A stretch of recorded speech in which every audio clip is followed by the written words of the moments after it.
Okay,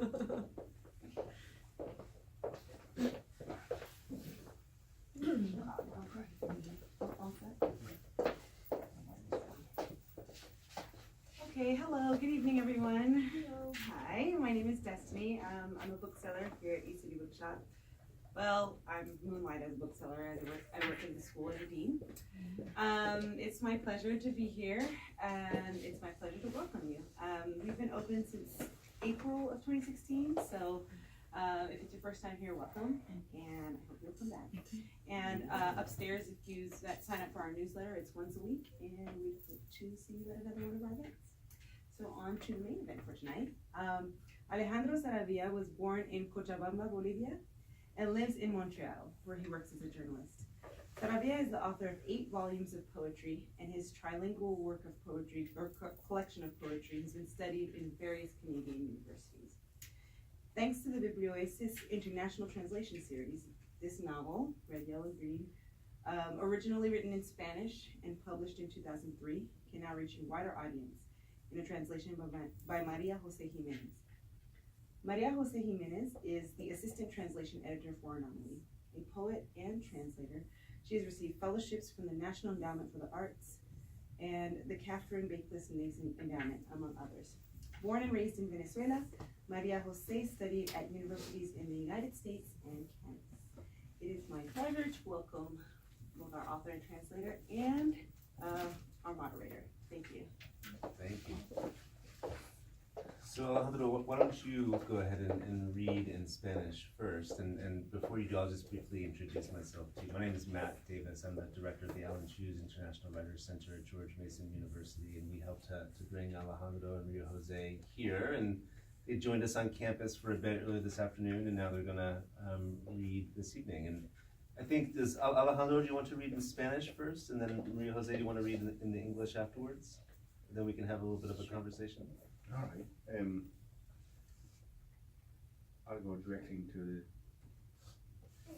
A fines de verano de 1993, Alfredo Cutipa se puso a escribir con renovado fervor, intentando dibujar con cada palabra un rasgo, una facción más de su propia identidad, para poder reconocer aquel rostro que le miraba desde el espejo, sabiendo la tarea imposible. Alfredo escribía sabiendo que la emergencia dolorosa de cada palabra era un signo infalible de que otra había sido aplastada, acuchillada y desangrada en el túnel largo y oscuro que desemboca sobre la hoja del papel, luego de atravesar los pies, el pecho, el sexo, los ojos, los brazos y los dedos de la mano. Cada palabra era la negación de otra, la que no está aquí, la que jamás lo estará. Quizá habría sido más eficaz, más precisa, más humana que esta, aquí. Miró por un instante el follaje de los árboles y las cortinas que flameaban desde las ventanas abiertas en los últimos calores del verano, dándose cuenta de que su suerte no era mejor que la de aquellas cortinas que el viento zarandeaba, o aquel follaje de los parques apretándose contra las ramas, temblando, presintiendo un invierno que ya soplaba despacito su aliento a ciertas horas de la madrugada. Habían pasado 3 años desde que se había propuesto escribir cotidianamente una larga y densa novela, donde él descorticaría con diligencia de hormiga los intestinos de su patria, que como aquel monstruoso Saturno, goyesco en el Museo del Prado, devoraba insaciable a sus propios hijos, masticándolos lentamente como si fueran acullicos de coca. Así trataría de demostrar que la razón primera de la existencia de Bolivia era la violencia. Durante todos aquellos inviernos montrealenses en que el cielo se vestía de un azul brillante y límpido como una inmensa y fina sábana de aluminio, él no había cesado de manipular inútilmente el dial de su receptor de onda corta. Así, Bolivia acabó pareciéndole una especie de Camelot, de reino mítico al que nunca más podría acceder. Por un buen tiempo se dedicó a coleccionar periódicos y recortar noticias. Creyó reanudar algunas amistades escribiendo cartas que nunca fueron respondidas. Se enfureció y se emborrachó maldiciendo con frases en 3 idiomas e injurias en otras 2 más aquella corta memoria de sus paisanos al saber el resultado definitivo de las elecciones nacionales de 1993. So, ¿No quieres seguir? ¿quieres que siga aquí? Hasta acá. Ok. Fue entonces que en un gesto de tosuda y silenciosa protesta, Alfredo decidió comprarse en un antiguo comercio de liquidaciones de Boulevard Saint-Laurent unos calcetines de algodón y poliéster con los colores de la bandera boliviana, rojo, amarillo y verde, luciéndolos provocadoramente, al menos esto era lo que él creía, debajo de un pantalón que apenas le llegaba a los tobillos.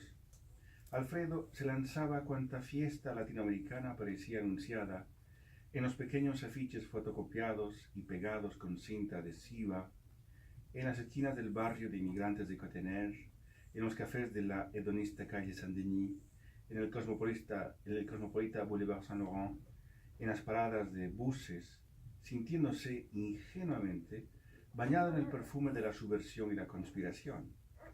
Así, un sábado por la noche, en medio de los tamales y el jolgorio de una fiesta de solidaridad con un grupo de perseguidos indígenas guatemaltecos que sobrevivían esquivando desde hace siglos los mosquetes o la mira infrarroja de los soldados del imperio, una mujer de cabello negro y ojos como fragmentos de coral gris creyó reconocer el manifiesto político implícito en aquellos exaltados calcetines tricolores.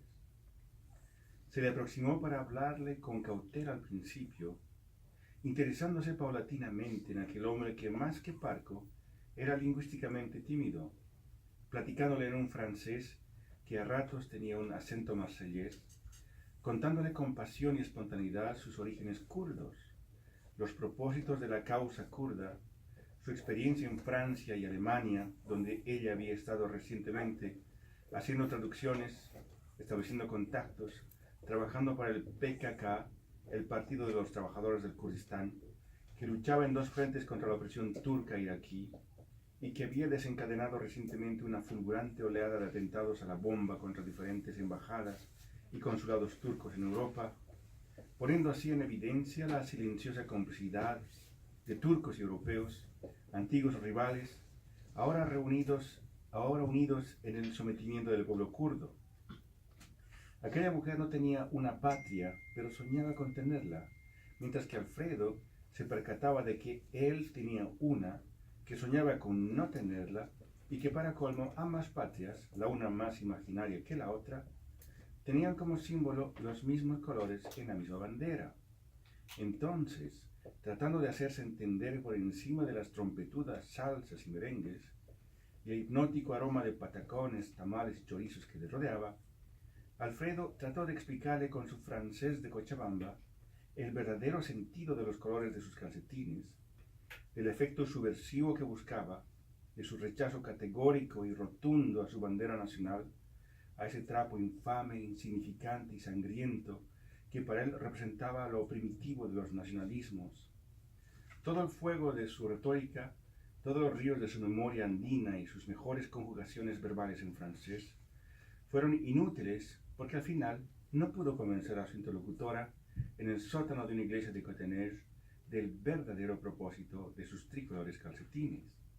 Ella le miraba sonriente, divertida, quién sabe por el acento del francés de Alfred cette fois, Alfred avec un air profond et riche, o quizá por la cruda ingenuidad de sus explicaciones. Para ella los calcetines de Alfredo representaban, desde la perspectiva de Komala Karreren, el movimiento sindical kurdo, los colores de la gran patria Kurdistán, y el camino a aquella tierra prometida pasaba inexorablemente por el cañón de los fusiles y la pólvora de las bombas. Quién sabe si fue porque se cansaron de razonar geopolítica y sociohistóricamente, o quizá porque la música había invadido todos sus poros. Lo cierto es que ambos se percataron de pronto que sus cuerpos, sin saberlo, habían empezado a platicar entre ellos con el lenguaje más silencioso y más antiguo de la tierra. That's great. Thank you. Very Out of curiosity, how many of you understand, speak, know Spanish? All? Seven? I personally don't understand it all that well, but the language, the sound of it was beautiful. And we're going to hear now the English translation of that same passage from Maria Jose, who was the translator of this wonderful novel. Thank you all for coming. In late summer of 1993, Alfredo Cutipa set out to write with renewed fervor, trying to draw with each word a trait, a feature of the face that looked him in the mirror, knowing the task was impossible. And there's a footnote there. From the point of view of another scribe and ruthless grammar stickler, the task of writing presents itself as a double impossibility, impossible to achieve and impossible to avoid. Alfredo wrote knowing that the painful emergence of each word was certain proof that another word had been crushed, stabbed, bled to death in the long, dark tunnel that leads into the page, after piercing through feet, chest, sex, eyes, arms, and fingers. Each word the denial of another, the other one, the one that isn't here, the one that will never be here, may have been more effective, more precise, more human than this one here. He gazed for an instant at the foliage outside, the curtains quivering from the open windows in the last heat of summer, realizing that his fate was not any better than that of the curtains fluttering in the wind, or the leaves in the park clutching the branches in anticipation of a winter that was already, gently, beginning to blow on the air at dawn. 3 years had passed since he had set out daily to write his long, dense novel, in which he would peel one layer at a time with the diligence of an ant the intestine of his patria, which, like Goya's monstrous, insatiable Saturn at the El Prado Museum, devoured her own children, chewing on them slowly as if they were coca acubico. He would thus attempt to demonstrate that the main reason for Bolivia's existence was violence. During every Montreal winter, the sky robed in the bright light blue of a thin giant sheet of aluminum.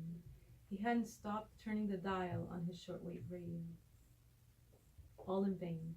Eventually, Bolivia started to resemble a sort of Camelot, a mythical kingdom he would never again be allowed to enter. For a long time, he collected newspapers and cut out news articles. He tried to rekindle a few friendships by writing letters that were never answered. He became enraged and got drunk, uttering curses in 3 languages and insults in 2 others after learning about the final results of the 1993 national elections.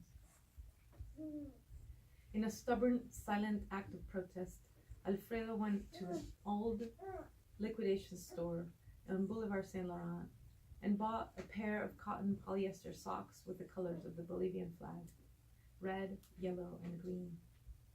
He wore them as a provocative act, or at least so he thought, foolishly picturing himself bathed in the perfume of subversion and conspiracy, under a pair of ankle-length pants. He then went to every Latin American party he learned about on posters copied and taped in corners around the immigrant neighborhood of Côte des Neiges, at cafes on hedonist Rue Saint-Denis, along the cosmopolitan Boulevard Saint Laurent, and on bus stops. On a Saturday evening filled with tamales and revelry, at a solidarity event for a group of persecuted Aboriginal Guatemalans who had spent centuries dodging the muskets or infrared scopes of soldiers from the Imperio, a woman with long black hair and eyes of gray coral thought she had recognized the political manifesto implied by his tricolor socks. She walked up to him, cautiously at first, showing growing interest in him, a man who, rather than reserved, was linguistically shy. She spoke to him in French with an accent that at times seemed from Marseille. Passionate and spontaneous, she told him about her Kurdish origins, the goals of the Kurdish cause, her experiences in France and Germany, where she'd recently been working as a translator, establishing contacts, and working for the PKK, Kurdistan's Workers' Party, which was fighting on 2 fronts against oppression from Turkey and Iraq, and had recently unleashed a mighty wave of bombings against various Turkish embassies and consulates. Excuse me. against various Turkish embassies and consulates across Europe to highlight the silent complicity between Turkish and Europeans, former rivals that now united in the subjugation of the Kurdish people. She didn't have a patria, but dreamed of having one, while Alfredo had one, but dreamed of not having it. To make matters worse, both countries, one more imaginary than the other, bore the same three colors on their flags. So Alfredo tried to make himself understood over the trumpeting salsa and merengue and the hypnotic aroma of patacones, tamales, and chorizos around them. In his Cochabamba French, he explained the true meaning of his socks, the subversive effect he had intended, his vigorous, categorical rejection of his nation's flag, that infamous, insignificant, blood-stained rag that to him represented the most primitive nationalism. In that church basement in Côte des Neiges, the fire of his rhetoric, all the rivers of his Andean memories, his best French verb conjugations were all useless in convincing her of the real purpose of his tricolor socks. She smiled at him. She smiled and stared at him, amused perhaps by the French accents of this man. Alfred cette fois, ou Alfred avec un A profond et riche, or perhaps by the crude naivete of his explanations. For her, from the perspective of Kamala Kardian, the Kurdish trade union movement, Alfredo's socks represented the colors of the great Kurdish patria, and the road to that promised land inexorably passed through the barrel of a rifle and the gunpowder of a bomb. Who knows if it was because they were tired of geopolitical and socio-historical reasoning, or the music that had invaded all their pores. And suddenly they both realized their bodies had begun to dialogue with each other in the oldest, most silent language on earth.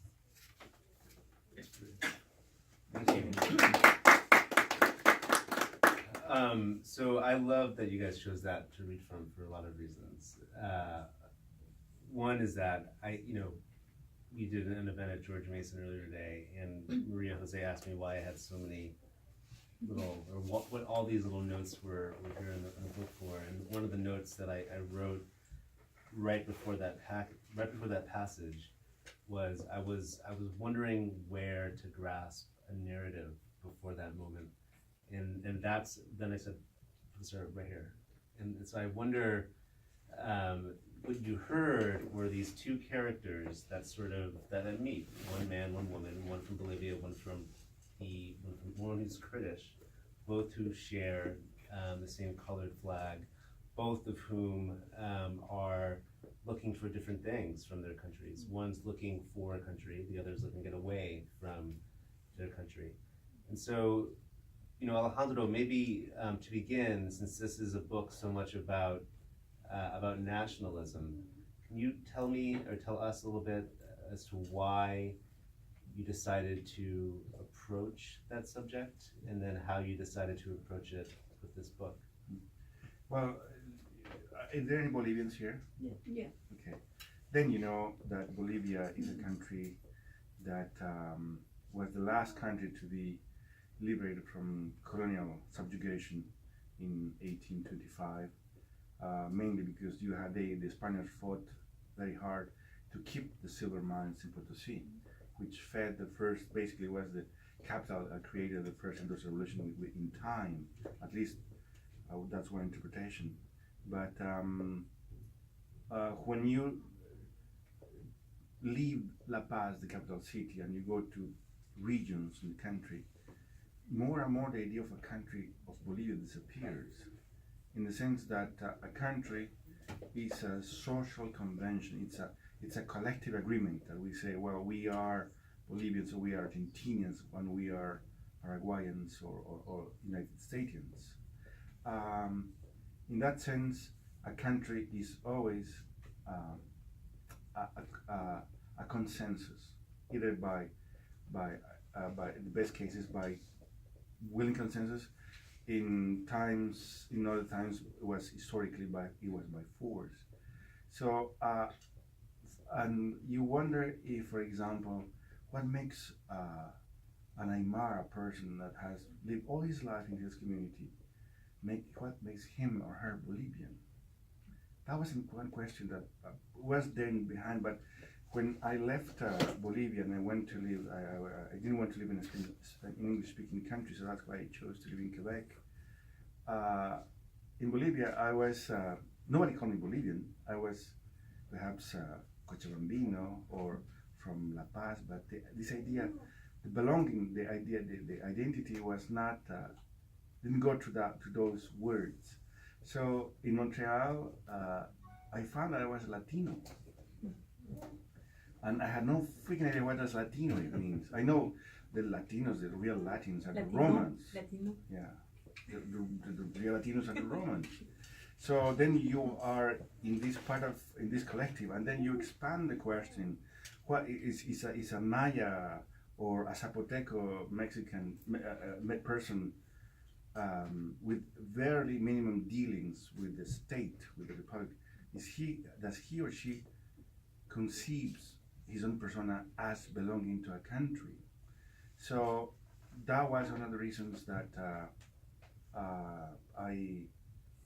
I decided to explore what made a person Bolivian, and you discover it is basically violence, at least until recent history, when there has been a change of government in 2006, I guess, and things have been changing. At least the ways a country will create institutions to create the national subject. The national subject will have around him institutions and discourses that will tell him, and he will accept or not if he is or not Bolivian. So in this book, it was for a person, the author, the character has been through 20 years of different dictatorships, so he doesn't want to belong to a country that whose raison d'etre is violence, and he decides to take all mechanisms, instruments, different strategies to un-Bolivianize himself and be human without that charge of violence. Of course, it's utopia, but that's the purpose of the character. That's great. And we earlier today talked a little bit about what you knew about Bolivian history before you began to translate this, and you said very little, if any. And so I wonder what, as you were translating this, what sort of surprised you the most about Bolivian history as you had to contextualize what you were translating? Yeah, so I was born and raised in Venezuela and left in 1993 when I was 16. And I had even of my own country, I had a very limited understanding of what it meant to be Venezuelan. And I went through a similar experience of coming to North America, lived in different places, and sort of experienced being lumped together into this Latin American or South American group of identity that's constructed from this perspective, which I also hadn't experienced as such being there, and I was also growing up, so I hadn't really figured out, who I was or what it meant to be where I was or where I was from. So I had a very, I guess as I grew older, living in a different country, I started coming up against these edges of, I also had the regional identity be a lot stronger than being Venezuelan. I was from this one state, and we all call ourselves Guaro, which is actually an indigenous name for the people who were there before us. And so to all of a sudden be, extracted from that and be over here, I feel like I went through a similar process to what you described, but I learned through translating Alejandro's work. I started with short stories and poetry, that I knew nothing about everything that was below, south of Venezuela. Like I knew even less about all these different countries. It was like the Andean region, Cono Sur, it was all one thing, and it was a matter of like teasing apart and remembering people that I had met from different countries, and so this book that was definitely one of my surprises. The first historical character I encounter in the narrative. It's like, who's this guy? So I'm gonna look him up and just started learning a little bit more that way, and having a historical context for trying to figure out, not that it mattered in the process of translation, but for myself, I wanted to try to find out what happened when, who did what, what dictatorship, when did it end, just sort of putting pieces of the puzzle together so that I could get a sense of what the characters are experiencing or remembering. Let's talk a little bit about the process of translation, because this was a book that was published in Spanish in 2003, and now it's published in English in 2017. It was published last year. So a large time gap, and let's sort of, I know you had published some of Alejandro's poems and short stories. What was there a conversation that you had with Alejandro about the text, or was it you took it and sort of ran with it and went and did the work that needed to be done? I actually can't remember exactly the moment, like if I proposed the project to you, or I just like did it and then applied to a residency with the sample, and then was like, hey, I'm gonna go to Banff and translate some more. By the time I started translating this, we'd already started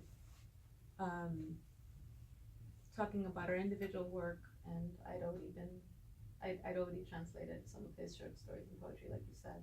But more, I didn't plan to publish anything. It was more, I was at Concordia University in Montreal, and I was just doing translation as an exploration of interacting with literature in a way within an academic context. And all of a sudden, I found myself immersed in this world of Latino Canadian writers. A lot of them live in Montreal, and so I started sort of getting to know them.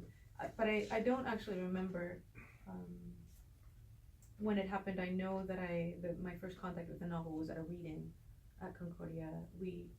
I'm pretty sure we met that night. Yeah, we met that night. Yeah, we met that night. And my mentor introduced me to his work, and I'd already been reading his work and writing about his work, and then we met, and I bought the novel and I took it home, and I started reading it, and I've more than feeling compelled to finish reading it, I felt compelled to start translating it, so I just went back to the beginnings, just started trying it, to see what it was like.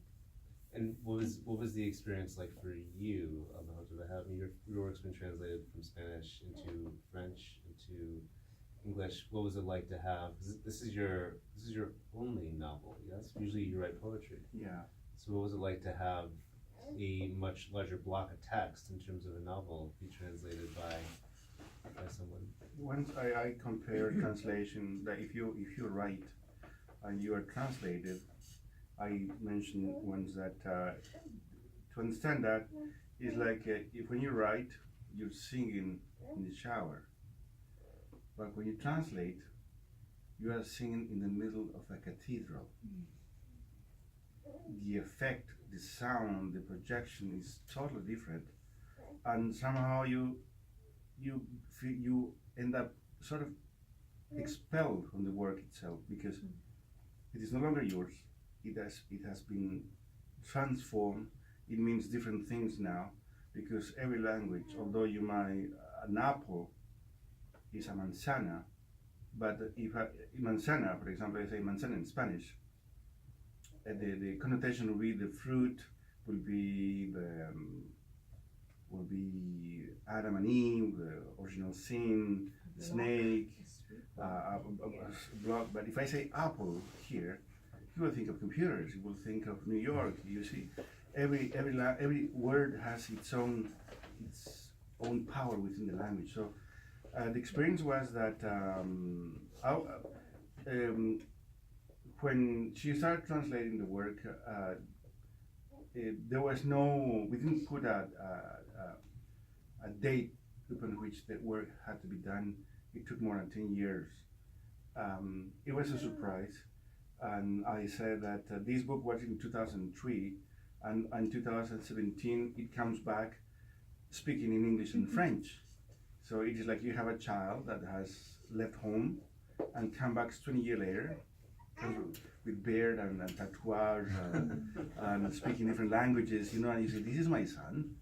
So that is more or less the impression that I have of these books. And what is most striking with time is something that I knew in theory, that any writing always supersedes the intentions of the author, meaning that an author will be writing something that he or she thinks will mean this, but if that book is read again in another language 15, 20 years later, the context of interpretation has changed so much that it means something totally different. So in that sense, the translations both in English and French are different species, different animals. And I'm in awe and in recognition of translation, because although an author living in Canada, at least in Montreal, there are authors that can write in English, French, and Spanish with no problem. But also, the translation of this book meant too that it's an act of trust, because if you interfere with translation, then you are breaking somehow the relationship between the translator and the text. It's like the third person in the bed. You don't need a third person in the bed. It is the relationship between the translator and the book. You shouldn't be there, and that is more or less the experience. I'm sorry if I offended with it. Oh, I mean, some people might argue to people that is fine. Yeah. True, they have to be using variety. I agree with that. But in translation, it's better to leave them alone.